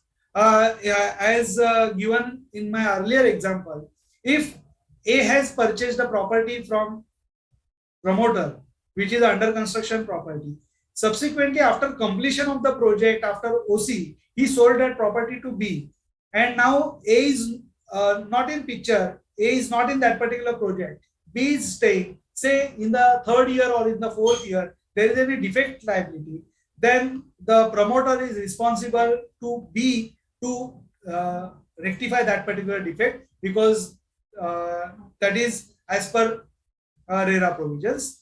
Subsequent buyer will also get the benefit of all the provisions of the RERA. Then what are the corresponding responsibilities or duties prescribed by RBI on banks to prevent premature withdrawals of funds by allottees without certificate from professional? Can allottees initiate action against banks for such failures? Unfortunately, RBI has not given any directives or responsibility to the banks for monitoring these accounts. These accounts are self-regulated accounts, and moreover, how to obtain these certificates, how to submit these certificates, and how to allow the withdrawals from this based on these certificates is a state law. So every state design their own rules, and if we talk about Maharashtra, earlier prior to December 2021, there was no requirement to submission of these certificates to the respective banks. Only it was a responsibility laid on the shoulders of the promoter, that promoter should obtain these certificates from the professionals and he can withdraw from the bank without submission of that certificate. That particular facility was available in Maharashtra. After December 2021, now Rera gave directives to banks that banks should obtain these certificates once in every quarter, and they should take those certificates on their record. That directive was given by Rera in case of Maharashtra only. So depending on this, every state has, we need to check every state rule for this particular situation. Rera law requires 70% of the amount received from allottees to be kept in earmark account to be utilized only for the project. Then how will the developer be able to discharge his commitment to the promoter who is the owner of the land? This is a typical situation. 70% of the amount he can withdraw only for construction purpose. Again, what is covered in that particular 70% withdrawal is state, depending on state to state. If we talk about Maharashtra or even in case of Gujarat, they have covered in case of form number 3, cost of land and cost of construction. So cost of land and cost of construction, based on that, amount is available for withdrawal to the landowner, so to the promoter.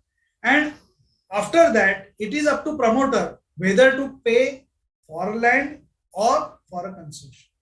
Because that 70% restriction is based on land and construction cost taking together, especially in case of Maharashtra and Gujarat.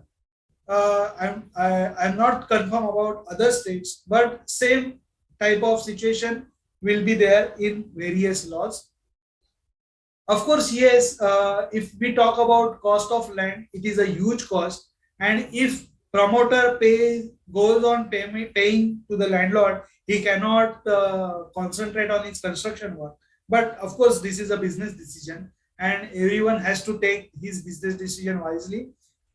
So this is a very tricky situation, and you need to design your cash flow in such a manner that you should not lie in a difficult situation.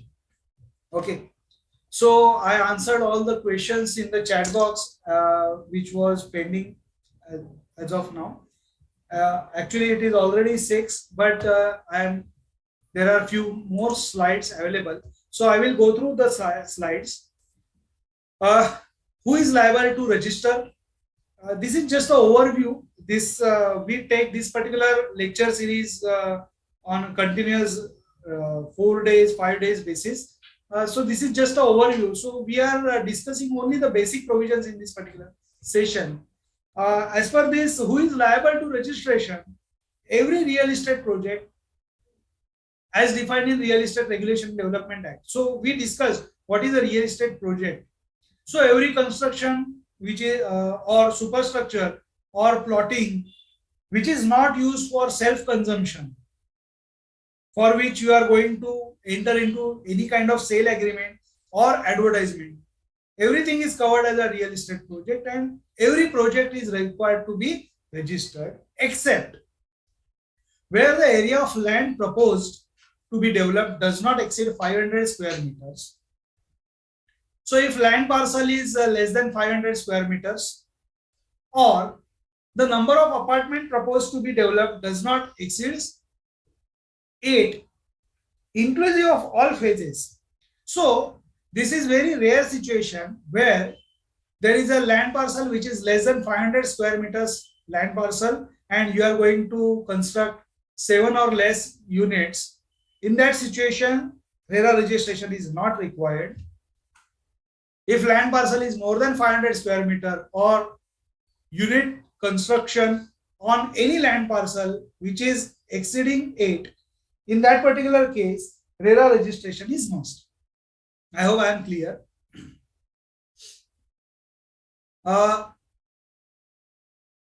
In this particular situation, provided that if the appropriate government considers it necessary, it may reduce the threshold below 500 square meters or 8 apartments as the case may be, inclusive of all spaces, for exemption from the registration under this particular act. One thing is very sure, and it should not create any doubt in the mind of the allottees, that this particular provision, that is who is liable to register, this particular clause is giving exemption from the registration of real estate project. But that doesn't mean that particular project is not covered under all other provisions of Rera. Say for example, a small project which is having 7 or less units, that particular project may not take registration of Rera, but all other provisions of Rera are applicable in that particular project, because this particular clause is making exception for registration, not for application of other provisions of Rera. So all other provisions are applicable because it is a real estate project, and every real estate project should be regulated. In addition to this, there is an exception that where the promoter has received completion certificate for a real estate project prior to commencement of this particular act. So all provisions related with this particular thing came into picture from 1st July 2017. So a project which is having completion certificate prior to 1st July 2017 are not covered under this particular registration process. For the purpose of renovation or repairs or redevelopment which does not involve marketing, advertisement, selling, or new allotment of any apartment, plot, building, as the case may be under real estate project, this particular is also exception, and for this particular clause also registration under real estate is not applicable. A small point here we need to keep in mind. Say for example, a housing society having more than 8 units or more than 500 square meter plot area, which is going for redevelopment, as per plain reading of this section, for the purpose of renovation or repairs or redevelopment which does not involve any marketing, advertisement, selling, or new allotment or any apartment or plot or building, as the case may be, under this real estate project, need not get itself registered under Rera. But that doesn't mean that, say for example, a small building having 8 units is going for redevelopment, and after redevelopment they are going to construct 12 units.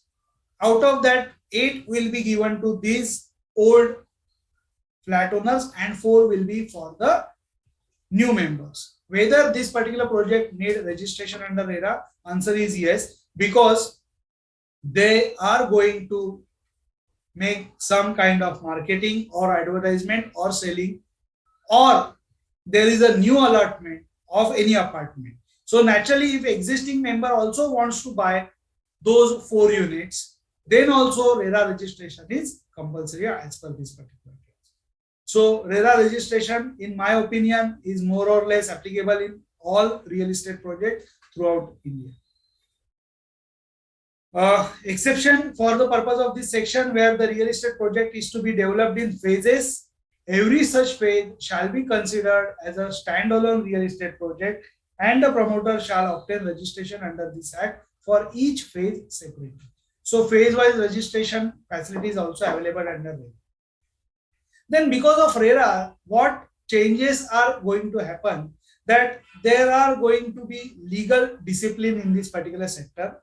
So declaration giving all the project information, affidavit to the effect that developer has a legal title or development rights including encumbrances if any.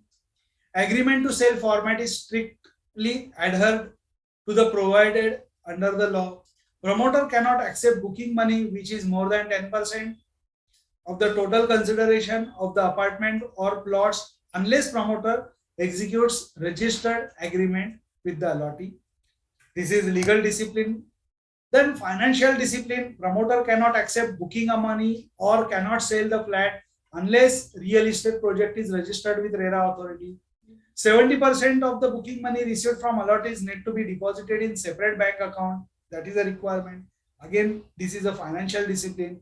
This 70% booking money has to be utilized only for the purpose of purchase or development of land and construction. Due certification or utilization of money has to be obtained from architect, engineer, and chartered accountant, which we discussed. Submit yearly statement of accounts duly audited by chartered accountant within 6 months from the end of the financial year to confirm the financial discipline of the developer. This is about financial discipline. Then performance discipline, promoter need to give estimated time period for completion of the project at the time of registration. Maximum 1 year extension for the completion of the project is permitted under section 6 of the Act. Further, the extension also allowed under section 7 subsection 3 after getting approval from at least 2/3 of the allottees on case-to-case basis.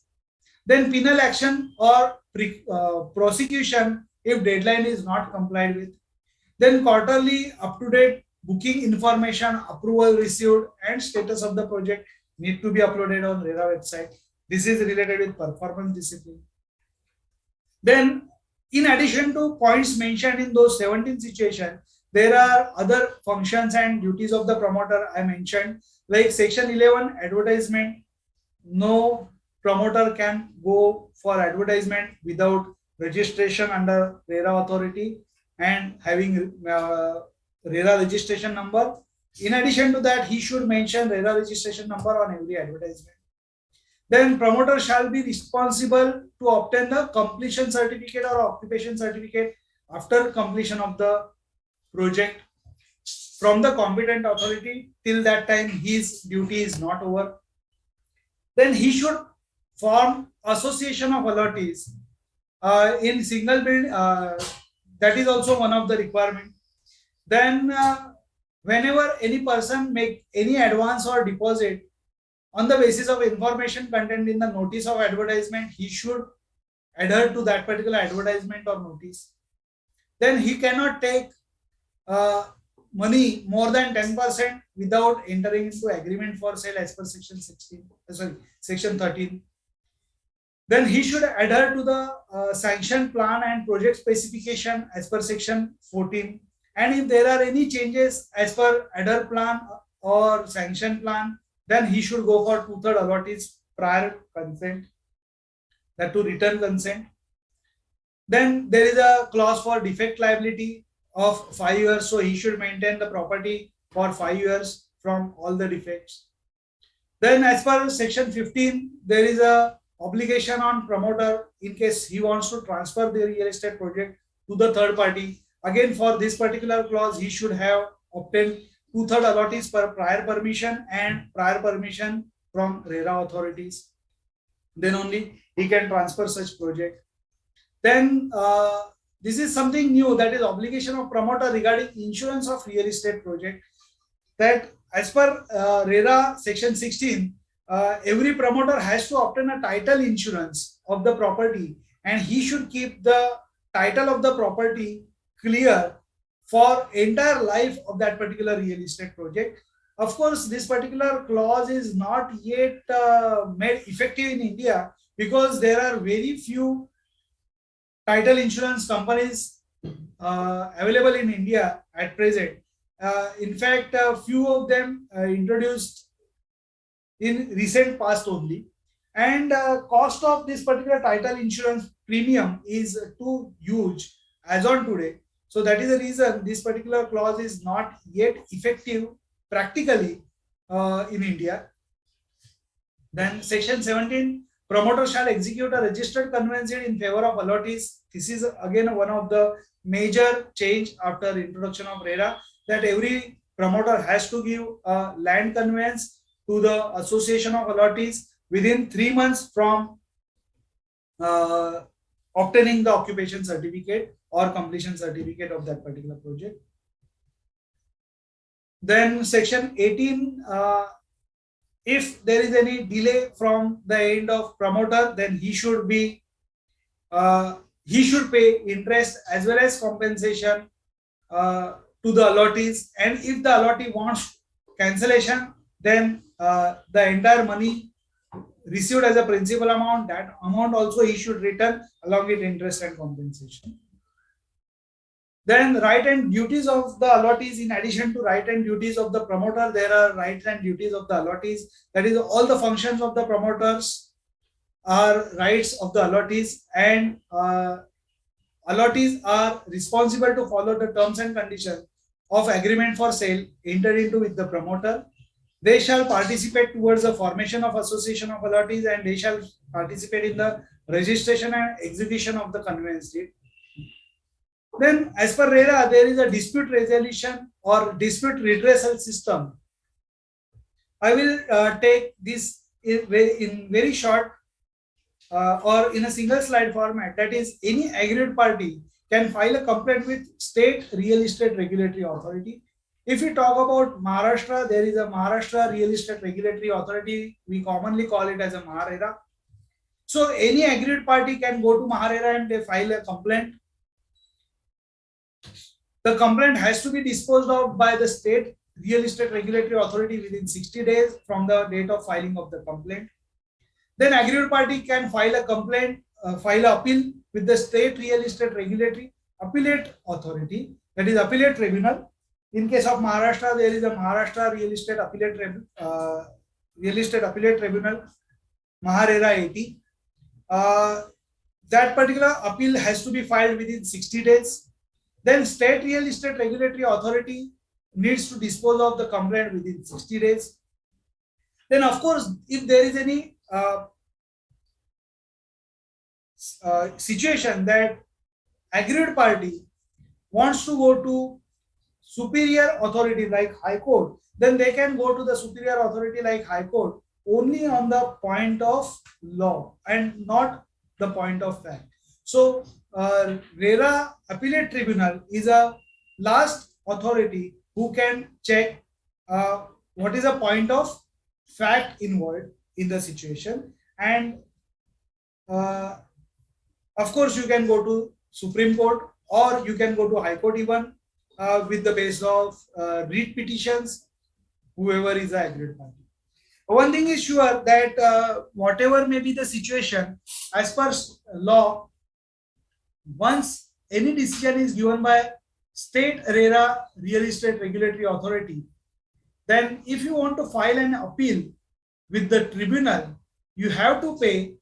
If you are a promoter, you have to pay at least 30% and up to 100% of the compensation awarded by the regulatory authority before filing of the appeal with the regulatory appellate tribunal.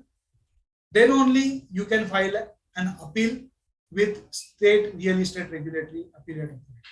So without payment of amount awarded, at least 30% up to 100%, you cannot file appeal on your own. Then these are the offences and penalties mentioned under the Act.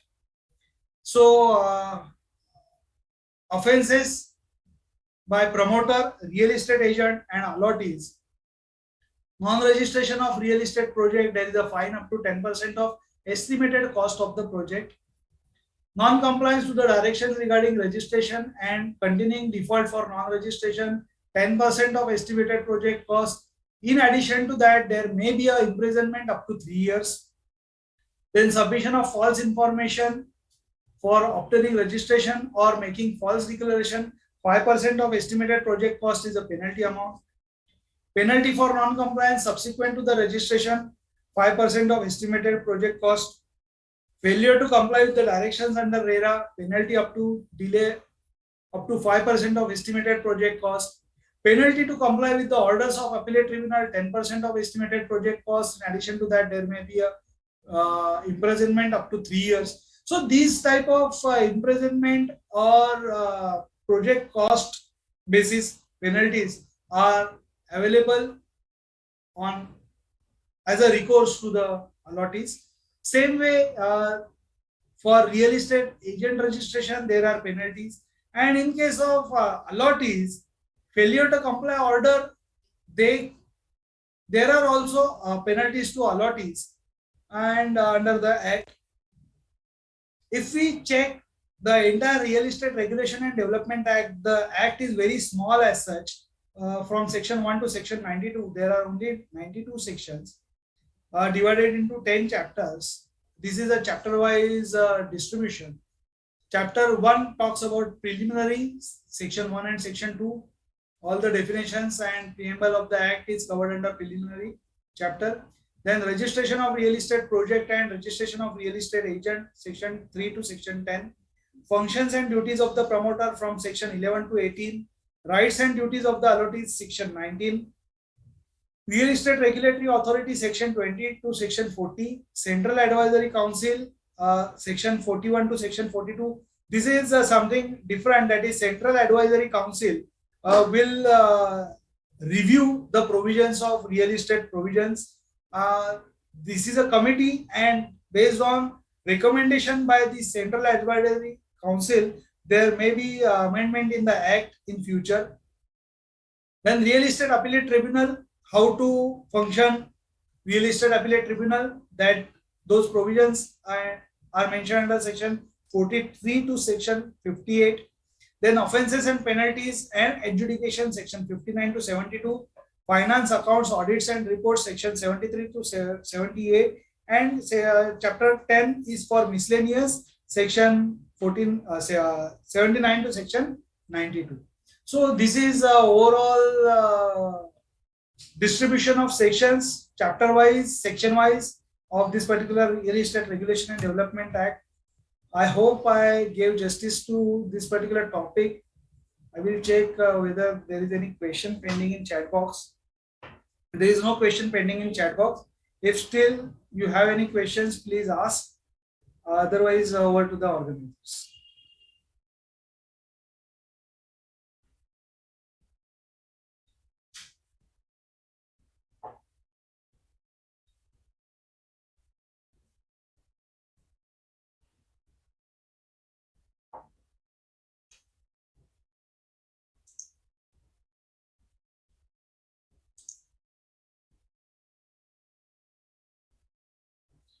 You can ask me questions on this my email ID as well as this mobile number. This is a WhatsApp number, so you can ask me question in person also.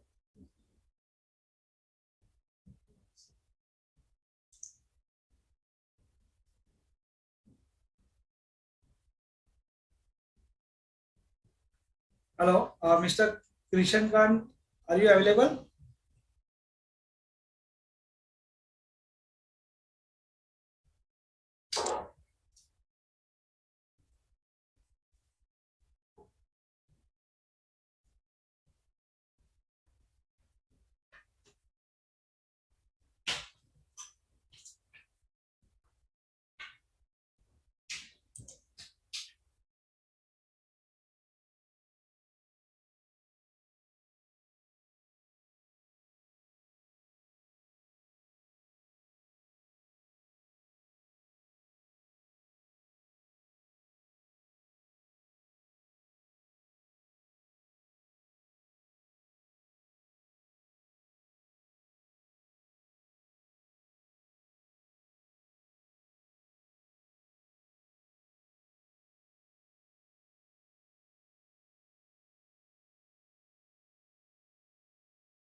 Sir, and this and thank you so much for the lovely session, sir.